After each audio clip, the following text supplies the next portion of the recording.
As US and foreign forces withdraw from Afghanistan, the Taliban's grip on the country is tightening. 6 provincial capitals have fallen and 5 more, including Lashkar and Kandahar, are being contested. So why are Afghan ground and air forces apparently unable to hold off the insurgents? The fighting continues, even as both sides negotiate in Doha. The UN repeats its calls for peace, and the Pentagon tells Kabul, you're on your own. And all the time, civilians are suffering. I'm Gayle in Berlin. This is The Day.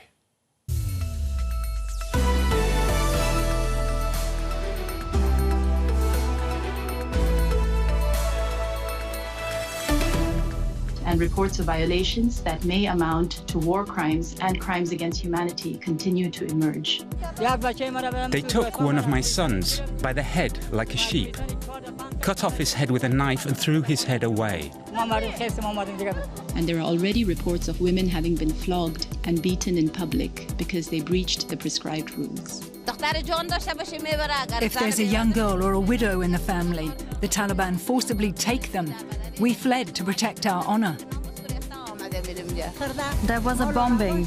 A rocket hit my house. We all know that urban warfare results in scores of civilians being killed. We walked with slippers. We didn't even have the chance to put on our shoes. It's time for the international community to prioritize peace in Afghanistan. Welcome to The Day. We begin with another victory for the Taliban in Afghanistan. The militants have seized another provincial capital in their seemingly relentless advance across the country. A humanitarian crisis is unfolding as thousands of families are displaced by their advance. And there are growing fears that the government is no longer capable of stopping the jihadists. They can dream of a better future, but today they're seeking refuge in this park. Tens of thousands of families like theirs have been displaced in Afghanistan's ongoing fighting, and there's not enough food or other relief material for them. The displaced people are in a terrible and frustrating situation, but the government has not sent a representative here to help. It appears the government has little to offer them. We call on the international community and international institutions to help as soon as possible to provide food and non-food items to the many people displaced in Afghanistan. The government is also struggling on the battlefront. While its forces still control the majority of provincial capitals, over the past week they've lost significant ground to the advancing Taliban militants. And while the fighting is the major concern, there are also fears of what life might look like in the new Afghanistan as more and more areas come under Taliban control. The UN rights chief is warning of war crimes by the militant group. The people of Afghanistan are speaking of their deep fears of a return to the worst of the human rights violations of the past. Women, minorities, human rights defenders, journalists, as well as others who are particularly vulnerable, need particular protection. There are very real risks of renewed atrocities against ethnic and religious minorities. Living conditions were already difficult for many Afghans, and the situation is only getting worse. Well, tonight's first guest is Mark Jacobson, who now lectures in foreign affairs and security policy, having previously worked at the Pentagon and on Capitol Hill. And he's no stranger to Afghanistan. He served there as the Deputy NATO representative and as Director of International Affairs at the International Security Assistance Force. Welcome, Mark Jacobs. Why are the Afghan Army and Air Force apparently failing against the Taliban? The short answer is I'm not sure. We've spent years as an alliance working to train them. But I think if we look for an answer, it can come in 2 places. The first, I think that we overestimated the degree to which we were effectively training the Afghan forces. Now, this may be obvious to many, but I think the problem is that we underestimated the corruption that's taking place in the military, and we overestimated the loyalty that the Afghan soldiers had to their nation as well. In other words, this was a job for them. It was not a calling. It was not out of a sense of duty to their country. I think the second problem is that the Taliban recently have gone on a military offensive where the psychological impact of those victories is disproportionate to the military effect it's actually having. While they're having some clear military victories in some cases, it's more the fact that they've appeared in the north and the west, what used to be strongholds for the government, strongholds even prior to that for the Northern Alliance, and the Taliban are able to take that, have been able to take that very rapidly. And I think that's causing a fear in the Afghan people, and it's creating the perception that it's only a matter of weeks before the rest of the country falls. I see. So undertraining on the part of the Afghan army and good PR, if you like, on the part of the Taliban as they make their advances. The corruption's interesting. You're saying that is an influence because what? Because people are being bribed and they just throw down their weapons? How is that affecting this fight? Well, it goes much further than that. It really goes back to as we were training the Afghan military during the surge, the Afghan police as well. What it means is that there's no loyalty to the people above you.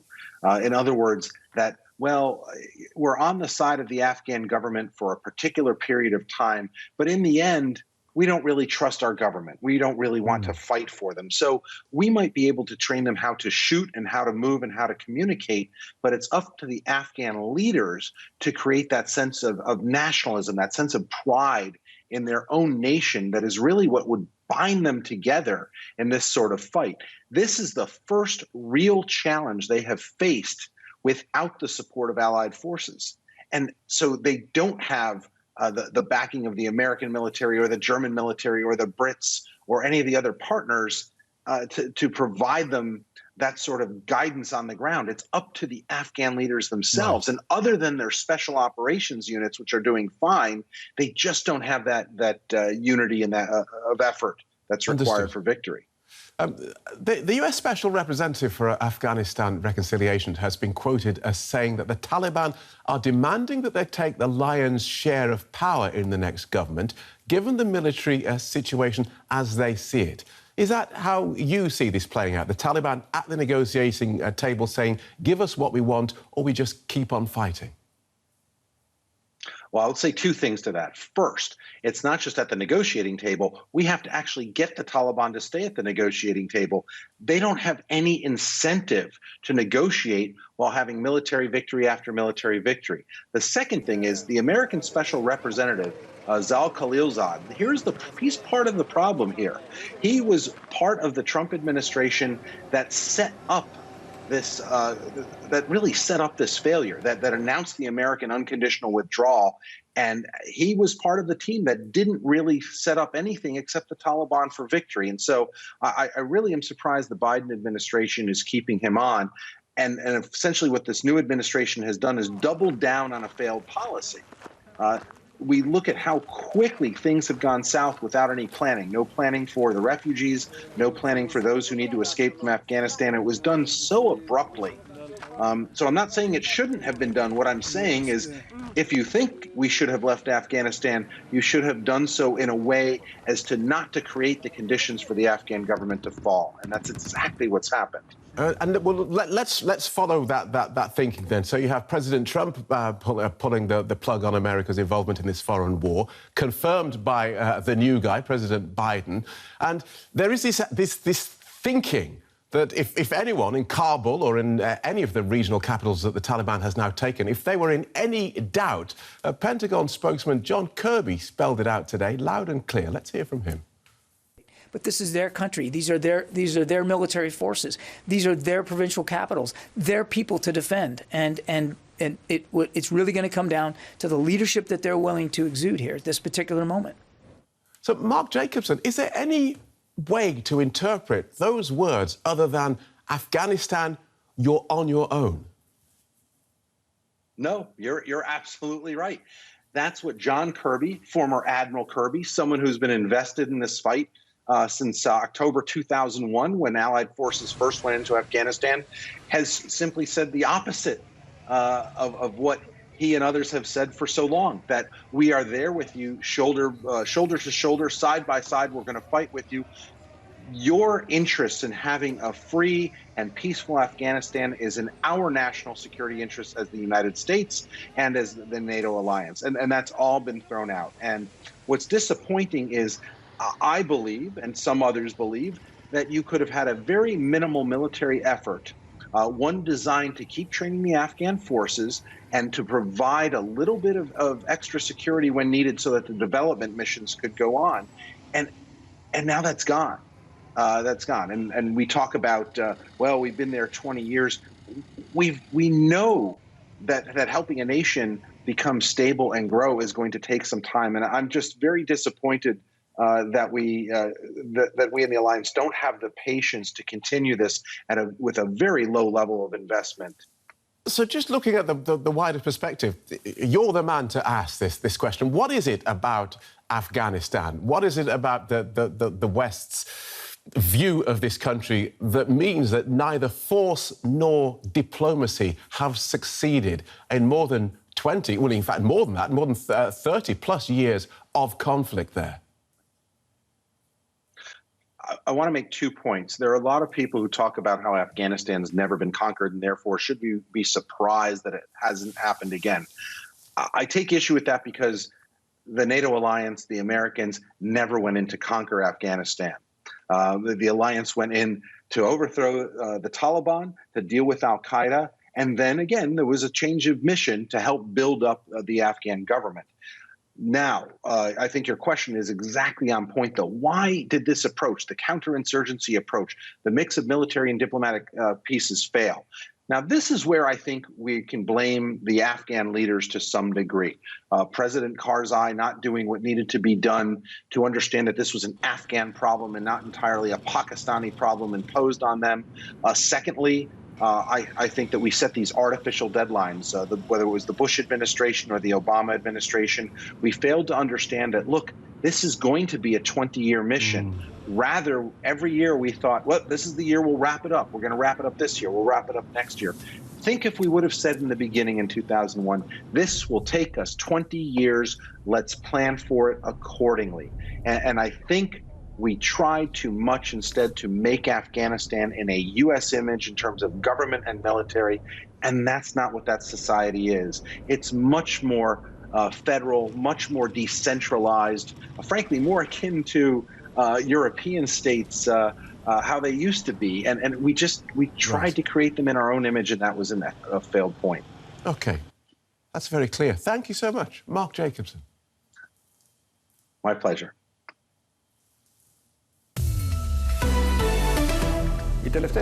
Recent days have been some of the most difficult for our country in decades. We fought and we continue to fight this battle with all of our strength, but we are facing a natural disaster of unprecedented proportions. I am the first to apologise for any failures. It is obvious that the climate crisis is now knocking on the door of the whole planet, with fires like this that last for weeks. This is not an excuse or an alibi. I say it clearly. We may have done everything humanly possible, but in many cases, this was not enough in our unequal battle with nature. Greek Prime Minister Kyriakos Mitsotakis there apologising for his government's response to massive wildfires that have devastated several regions. He promised to compensate all of those affected. The country's worst fire is raging on the island of Evia, north of Athens. Firefighters from several European countries and local residents are helping Greek teams to battle the blaze. The flames have destroyed hundreds of homes and forced the evacuations of dozens of villages. Let's join DW correspondent Barbara Vazel, who's there on the Greek island of Evia. Welcome, Barbara. Let's start with more on this international assistance that Greece is receiving. It is what you see here in the back of me, Phil. This is the international assistance. This is the Polish contingent, all these lovely new shiny fire trucks that arrived just today. More or less 2 or 3 days too late, but it is not their fault. We've just been talking to them and they said that they got their marching orders only in the middle of last week. It's 2,000 kilometers to drive from Poland, and here they are. But they still can do some good because they're going to patrol the forest north of here where there's some smaller fires still burning, and they're going to watch the island for further outbreaks. And so probably this big truck convoy will not have been completely in vain, but seriously, they would have been needed a bit earlier. And the same holds true for the overall about 1,200 foreign firefighters who have in the meantime arrived here. Right. Prime Minister has issued an apology in the meantime. How has that been received? That is largely unrepeatable. People drive by here where we're just standing and yell words out of the window that you can't say on public TV. So people in the affected area are extremely angry because they felt they've been left alone. The Greek firefighters who were here hardly did anything. The idea seemed to be we can't control these fires on the island, and so this whole north is burned from one coast to the other side, just from one side to the other. It is all just cinder. It's blackened stump and the still boiling forest floor. And it's just a nightmarish aspect, looks like the backside of the moon. And people say, yeah, they let this happen. They really didn't even try to help us in time. And so there is enormous anger. And apologies from the Prime Minister are not going to cut it. Right. So, but even before this disaster, the Greek economy was struggling. So can Athens afford the sort of compensation that we're hearing about? And how much is that likely to cost? They said now that they're going to put aside €500 million in order to compensate people who lost their houses and their livelihoods, in order to reforest some areas, which is going to take 2 decades, and in order to just generally help people who have been affected here. But many people here don't believe this money will ever really come into their pockets. And of course, what Athens largely relies on is the money coming out of the European Recovery Fund. There is a couple of billion euros who are going to flow, which are going to flow this year, and probably some money of that is going to be taken aside to help out with the consequences of the fires. So money will be there. It will just be sort of appropriated for other purposes. OK, thank you for that. DW correspondent Barbara Vazel on the Greek island of Evia. And I think that given the circumstances, the best way I can help now is if I step aside and let government get back to governing. And therefore, that's what I'll do. Because I work for you. And doing the right thing is doing the right thing for you. New York Governor Andrew Cuomo announcing his resignation amid allegations of sexual misconduct. His decision comes after a report by the state attorney general concluded that he had sexually harassed nearly a dozen women. Governor Cuomo says he'll step down in 14 days. Let's get more on this story from our Washington correspondent, Oliver Sallett. Welcome, Oliver. Bring us the background to this case.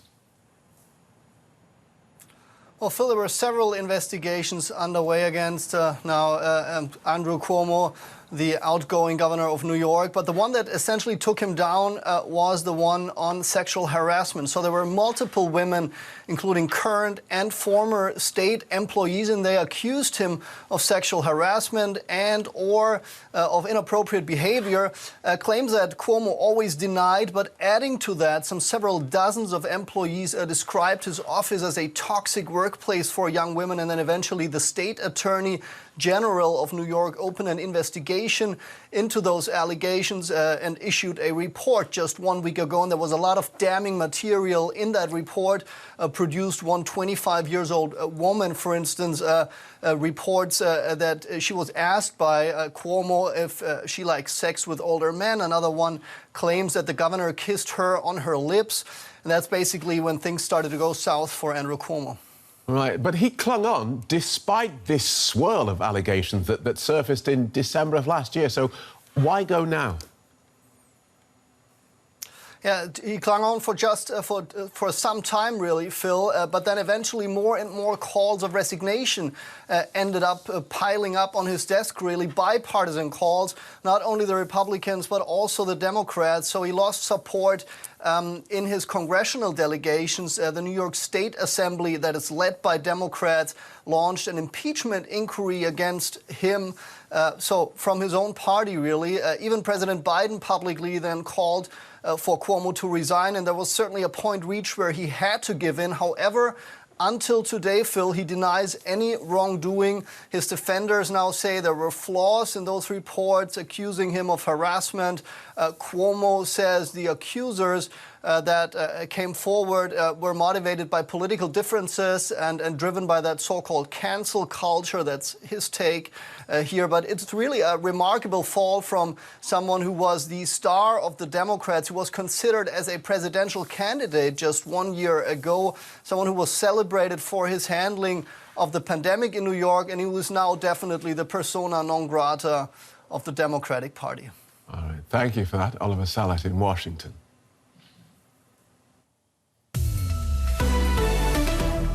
He knows what he's done, and he can attest to that. So, can you repeat that? We can't hear you. Step up. He knows exactly what he's done, and I hope he comes clean about it. Thank you. Thank you. Well, that was Virginia Giuffre speaking in August of 2019. She is alleging that the late disgraced Jeffrey Epstein forced her to have sex with Britain's Prince Andrew. She's now filed a civil case in the United States against the prince. Virginia Giuffre claims she was 17 years old when the alleged assault happened. She's made the accusations in the past, but this is her first legal action in the matter. Prince Andrew denies any allegations of assault and says he has no recollections of meeting her.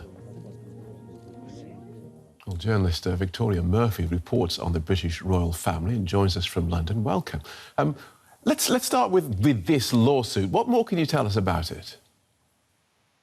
Hi there, good evening. Well, yes, this was filed in Monday in New York by Virginia Roberts, now Giuffre's legal team. And it's a civil case against the prince, and it's been filed under New York's Child Victims Act. And this allows victims of alleged sexual abuse to file a historical case. This has been filed now because the window for these cases being allowed to be filed is actually closing in days. So that is why the timing is now. And in the filing, as the reporter said, Virginia claimed that she was sexually abused by Prince Andrew when she was under 18 and she was being trafficked by Jeffrey Epstein. She also accuses Andrew of intentionally inflicting emotional distress, and she is seeking unspecified damages. Now, these claims are not new. They have been made in court documents relating to other cases relating to Epstein previously, and Virginia has repeated them in the media. Prince Andrew has, for his part, strenuously denied all of this. He has issued a statement saying he had no sexual contact with her. And in that BBC interview that he did in 2019, he said he has no recollection of even meeting her. So you have these very polarizing accounts. But this is a significant development because it's the first time that Andrew has been the defendant in a case. This is a case against him. Previously, he's been named in court documents and he's been spoken about as a potential witness. But the pressure is now increased on him over this, and Virginia Roberts is willing to make these claims against him in a court, and she is very adamant about her story. So does this mean that we are likely to see Prince Andrew in court? Well, that's a very big question. I don't think we can presume that yet at this stage. Several things can happen now. So far, Andrew's approach to Virginia Roberts and her legal team seems to be, from what they say in this latest court filing, is not to engage. So they say in this court filing that they had contacted his legal team previously, stating an intent to bring this action and looking for communication, but they didn't get any. And up until now, his decision not to engage has meant effectively that nothing has happened, nothing has moved forward. But now that this case has been filed, that changes things, and this legal process has started, and it will progress whether or not he does respond. He technically has to be served with the papers first. So if he avoids that, then technically that could stop things progressing. It doesn't seem likely. His team could also try to get the case thrown out. But if neither of those things happen, then really he has a choice to engage, to reach a potential settlement before this goes to trial, or not to engage. But if he is served and he doesn't engage, then from what I understand, a trial could still take place place in his absence. It seems difficult to imagine him going to the US to give evidence if that did happen. So if there was any evidence to be given, it seems a lot more likely that would be from here. But this is all just still very hypothetical at this stage. You know, I'm sure that Andrew was expecting this. I'm sure he knew this was coming, but it's obviously a very unwelcome development as far as he is concerned. His legal team have said absolutely nothing today. They're not commenting, but it's very clear that this isn't going to go away. All right. Thank you for that. That's very clear. Victoria Murphy in London. And that was the day. As ever, the conversation continues online. You'll find us on Twitter @DW News. Thanks for making us part of your day. I'll leave you now with images from China, where a herd of wild elephants appears to be heading back to the safety of their nature reserve after a 17-month trek across the country. Bye-bye.